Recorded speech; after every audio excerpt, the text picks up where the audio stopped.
TV 999 news కి స్వాగతం. 65,000 కోట్ల పెట్టుబడితో రాష్ట్ర వ్యాప్తంగా 500 కాంఫరెట్ బయోగ్యాస్ ప్లాంట్స్ పెట్టేందుకు రిలయన్స్ ఇండస్ట్రీస్ ముందుకు వచ్చింది.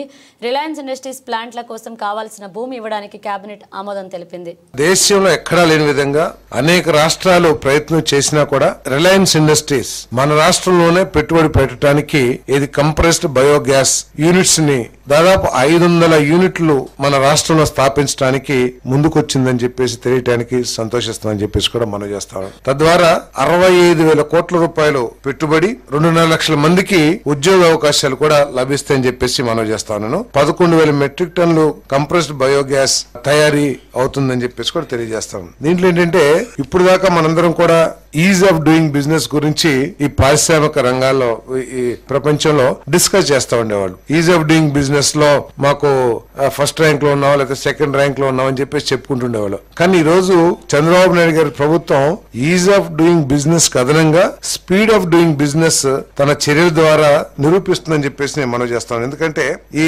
రిలయన్స్ ఇండస్ట్రీస్ మనతో మన రాష్ట్ర ప్రభుత్వంతో 12/11/2024 MOU సైన్ చేసింది. అంటే ఎన్ని రోజులు? కేవలం నెల 15 రోజుల లోపలే వారికి కావాల్సిన భూములు కేటాయించమని చెప్పేసి కేటాయించగానే అడ్వాన్స్ పొజిషన్ కూడా మాకు ఇచ్చేయండి అని చెప్పేసి ప్రతిపాదన చేయడం జరిగిందని చెప్పేసి మనం చేస్తాను. అది కూడా ఏమిటి? రాష్ట్రంలో ఉన్న వేస్ట్ ల్యాండ్స్ అది కూడా కొనుక్కోవడానికి కాదు, 15,000 రూపాయలు పర్ ఎకర్ లీజ్ చొప్పున రాష్ట్రంలో వివిధ జిల్లాల్లో ఉన్న వేస్ట్ ల్యాండ్స్ ని కేటాయించి అడ్వాన్స్ పొజిషన్ ఇవ్వమని చెప్పేసి ప్రతిపాదించడం జరిగింది.